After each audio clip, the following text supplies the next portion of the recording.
कहा जाता है हरि अनंत हरि कथा अनंता। मुख्य पात्र जितना व्यापक है उसका वर्णन भी उतना ही व्यापक होता है। क्रॉस एग्जामिनेशन जितना जरूरी है उसके रूप भी उतने ही मनोहारी हैं और विभिन्न प्रकार के हैं। आज हम आपको अदृश्य क्रॉस एग्जामिनेशन के बारे में बताते हैं। आपने पहले इस बाबत नहीं सुना होगा। इस वाले क्रॉस के दौरान गवाह को, पीपी साहब को, जज साहब को, कोर्ट में मौजूद किसी भी शख्स को यही लगता है कि आप वर्तमान टॉपिक पर क्रॉस कर रहे हैं। वे सब वर्तमान टॉपिक को देखते रहते हैं, उसको बचाने की कोशिश करते हैं, जबकि आपका निशाना 55 कोस दूर दूसरे पॉइंट पर लगा होता है और आप उसको अपने क्रॉस के द्वारा भेद कर आते हो। प्रोसिक्यूशन को इल्म भी नहीं होता और आप उसका पूरा का पूरा बंकर उड़ा देते हो। सवालों से भयंकर सर्जिकल स्ट्राइक करते हो। आइए बात को समझते हैं। एक चलते केस की फाइल में से आपको बता रहे हैं, इसलिए हम इसमें गोपनीयता को तो बनाए रखेंगे। इस बात पर बिल्कुल मत जाइए कि केस मर्डर का है, रेप का है, डकैती का है, चोट मारने का है, चीटिंग का है, किस चीज का है, बल्कि सिर्फ यह देखिए कि गवाह को कानून की रणभूमि में शब्द भेदी बाण से कैसे नीचे गिराया जाता है। तकनीक सीखिए आप इसमें। विनय ने पुलिस में शिकायत दर्ज करवाई थी कि 20 तारीख को वह अपनी बहन के घर आया हुआ था। रात को विनय और उसका जीजा कमल का भाई विमल डिनर करने के बाद 10 बजे टहलने निकले। विनय ने बताया जब वे टहलते हुए नेपाली डॉक्टर की दुकान के सामने पहुंचे तो वहां बैठे हुए मोहन, अजय, बोधू, नितिन, रमन इन सब ने गोलियां बरसाई और फिर कमल और विमल के ऊपर धड़ाधड़ चाकू मारे, जिससे कमल वहीं गिर पड़ा। पुलिस को कॉल किया तो पुलिस ने आकर दोनों घायलों को निकट के प्राथमिक स्वास्थ्य केंद्र में पहुंचाया। विनय ने आगे लिखा कि मैं अब आपको सूचना देता हूं और उपरोक्त लोगों के खिलाफ कार्रवाई की जाए। शिकायत या तहरीर पर समय 1:10 लिखा हुआ है। सामने जैसे स्क्रीन पर लिखा है उस तरह से 1:10 लिखा हुआ था। जब हमने इस केस की पीएम रिपोर्ट देखी तो उसमें हमें कुछ दिखाई दिया जो बहुत बेढब था। हमने केस की कमजोरी और झूठेपन को पकड़ लिया था। अब विनय गवाही देने आया तो हमने देखा कि विनय की गवाही और पोस्टमार्टम रिपोर्ट का सच एक दूसरे के विरोध में खड़े थे।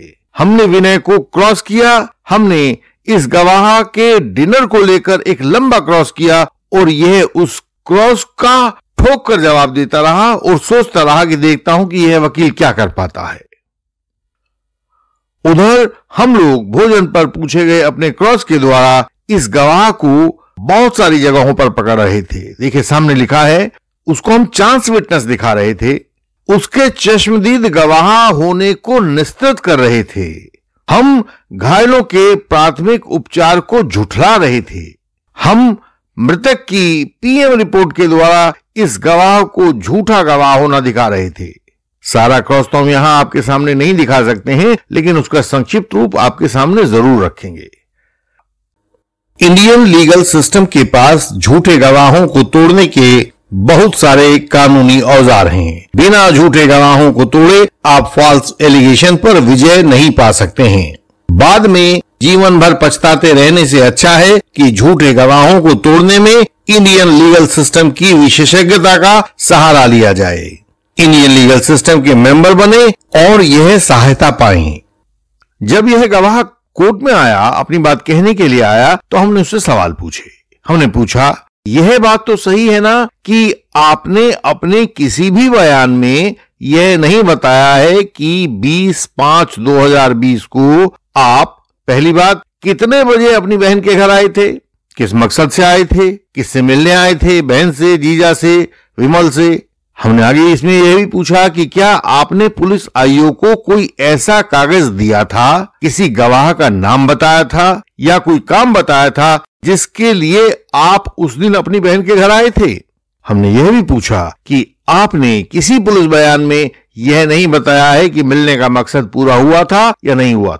वस्तुतः चांस विटनेस दिखाने का यह एक तरीका होता है। इसके द्वारा आप गवाह से यह दिखाने की कोशिश करते हैं कि उस दिन यहां आपके होने का कोई उपाय नहीं था। आप यहां बाई चांस आए हैं, और जैसे ही बाई चांस आए हैं तो वो फिर एक चांस विटनेस बन जाता है और उसकी गवाही का मूल्य टूट जाता है।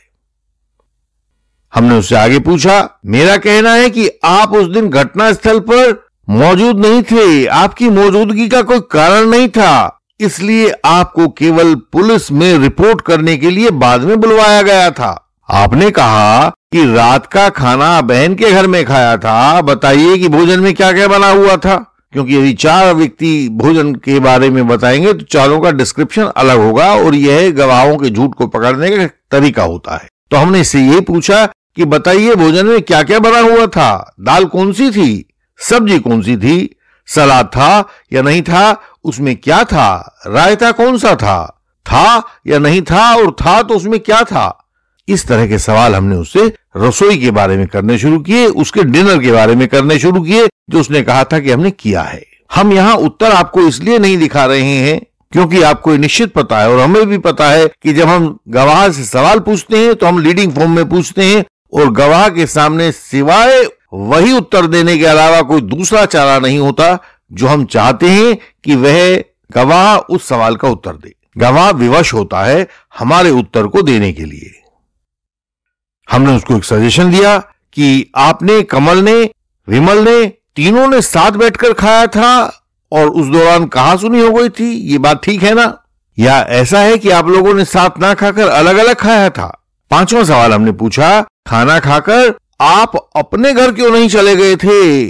आपको कैसे पता चला था कि घटना आज ही होने वाली है और जैसे ही आप बाहर निकलेंगे तो घटित हो जाएंगे? खाना खाया, अपने घर जाइए, आप वहां क्यों रुके रहे? और अगर रुके रहे तो उसका कारण बताइए जो वह बता नहीं पा रहा था। हमने उससे अगला सवाल पूछा, 6वां सवाल पूछा, यह फैसला किसका था कि चलो खाना खाने के बाद घूमकर आते हैं, कहीं आपका तो नहीं था? 7वां सवाल है, हमने पूछा कि क्या यह बात सही है कि रात को घर में लड़ाई हुई थी, इस कारण कमल को खाने के लिए आपकी बहन ने कुछ नहीं दिया था और वह बाहर कुछ खाने पीने के लिए गया था? और जब लीडिंग क्वेश्चंस हो जाते हैं तो उनके बाद हमेशा ही सजेशंस का सेट आता है। हमने कहा, मेरा कहना है कि 20 मई की रात को, जिस दिन आपने बताया घटना हुई है, उस दिन की रात को आपके जीजा कमल की लड़ाई अंडों की रेहड़ी पर खड़े हुए दूसरे ग्राहकों के साथ हुई थी कि पहले अंडे कौन खाए। हमारे क्लाइंट के साथ आपकी लड़ाई का कोई लेना देना नहीं था। फिर हमने उससे अगला सवाल पूछा, जब अंडे खाने वाली दूसरी पार्टी ने आपके जीजा को, विमल को चाकू मारा तो आपकी बहन ने आपको फोन करके बुलाया था, ये बात ठीक है ना? क्योंकि हम उस विटनेस के वहां होने को इनकार करना चाह रहे थे, तो हमको अलग अलग तरीकों से दिखाना था कि वो वहां घटना के समय नहीं था, बाद में उसको बुलवाया गया था, प्लांट किया गया था। हमने उससे अगला सजेशन दिया, मेरा कहना है कि आप घटना के समय घटना स्थल पर मौजूद नहीं थे, यदि होते तो अपने जीजा कमल को जरूर छुड़ाते। बहुत विचित्र बात थी, पूरी घटना हुई थी, चाकुओं से गोदकर उसके जीजा को मार दिया गया था, लेकिन इस विटनेस ने ना तो बचाया, ना ही इसके कपड़ों पर कहीं खून का एक छींटा मिला। तो यह एक आश्चर्यजनक बात थी और इस बात को हम रिकॉर्ड पर लाना चाहते थे ताकि इस विरोधाभास को क्रॉस के दौरान उभारा जा सके और फाइनल आर्ग्यूमेंट्स के दौरान उसका प्रयोग किया जा सके। हमने आगे उसकी शिकायत या तहरीर पर भी सवाल किए। हमने उससे पूछा, क्या आप इस माननीय कोर्ट को बता सकते हो कि तहरीर पर ये जो आपने लिखा है समय 1:10, इसका क्या अर्थ है? यह AM है या PM है? क्योंकि घटना रात 10 बजे की थी और PM हो नहीं सकता, होता तो अगले दिन का होता, और AM अगर है तो बाबू ये आपको बताना पड़ेगा कि 10 बजे से लेकर और 1 बजे तक आप कहां गायब रहे, क्यों आपने पुलिस को सूचित नहीं किया। तो यह एक एंटीडेटेड, एंटी टाइम्ड FIR हो जाएगी। उसके बाद हमने आगे सवाल पूछा कि ये जो 1:10 लिखा है, इस 1:10 AM का क्या अर्थ है? आपने इतने बजे तहरीर लिखनी शुरू की थी या लिखनी खत्म की थी या लिखकर पुलिस को दी थी? बताइए कौन सा टाइम है, कब आपने टाइम डाला? और गवाह को ये कंफ्यूज करने के लिए बहुत आवश्यक है ऐसा सवाल पूछना। हमने आगे पूछा, यह बात तो सही है ना कि जब आपके जीजा कमल और उसके भाई विमल को घटना स्थल से स्वास्थ्य केंद्र पर ले जाया जा रहा था, आपने उनके साथ ना जाने का कोई कारण पूरी पुलिस इन्वेस्टिगेशन के दौरान नहीं बताया है। आप बताइए ना कि आप क्यों नहीं गए।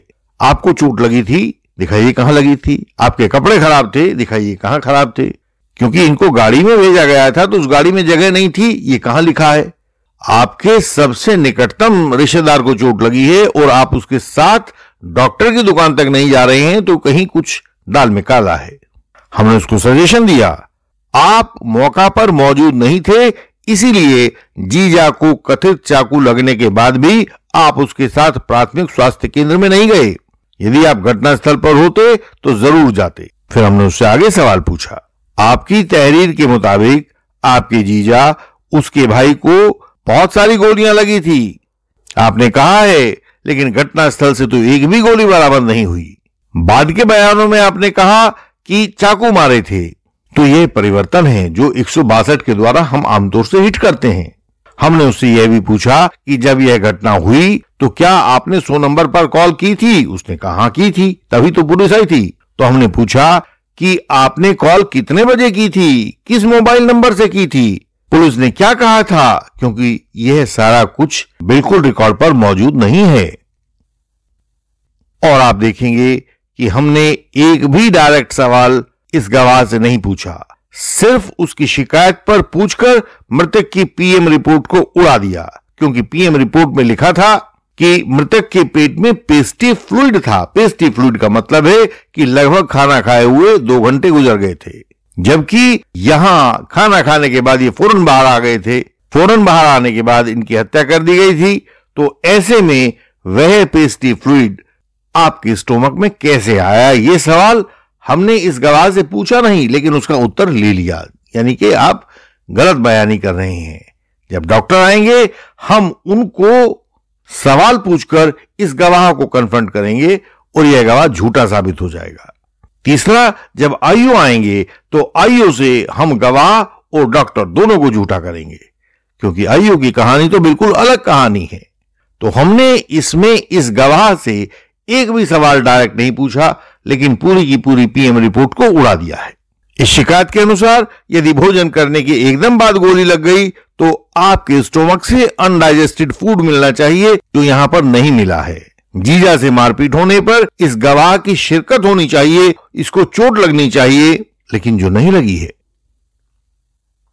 इतनी भयंकर मारकाट के बाद गवाह को अपने जीजा के साथ स्वास्थ्य केंद्र तक जाना चाहिए था, लेकिन वो नहीं गया है। इसका सीधा सा मतलब है कि वह चोट लगने के समय वहां नहीं था। तो हमने इस गवाह की उपस्थिति पर भी चोट की। यदि यह चश्मदीद गवाह नहीं है तो इसकी गवाही की वैल्यू गिर जाएगी। हमने इस प्रकार से अपने क्रॉस में अदृश्य क्रॉस का होना दिखाया है, जो दिखाई नहीं देता, लेकिन गवाह पर और प्रोसिक्यूशन केस पर बहुत गहरी चोट करता है। आपका क्लाइंट इससे बरी होकर आपके साथ घर जाता है, खुश होता है। इंडियन लीगल सिस्टम उन लोगों को राह दिखाता है जो झूठे आधार पर कानूनी केसेस में फंसा दिए गए हैं। हम उन लोगों के केस पढ़कर समाधान समझाते हैं। कोई कानूनी अड़चन हो तो इंटेंसिव कंसल्टेशन के द्वारा उसको हल करते हैं। क्वॉशिंग और डिस्चार्ज के बारे में सही कानूनी स्थिति बताते हैं, ताकि आपका समय और संसाधन नष्ट ना हो। आवश्यक होने पर हमारा अपराजेय क्रॉस एग्जामिनेशन तो होता ही है। कोई झूठा गवाह आपको अब परेशान न कर पाएगा।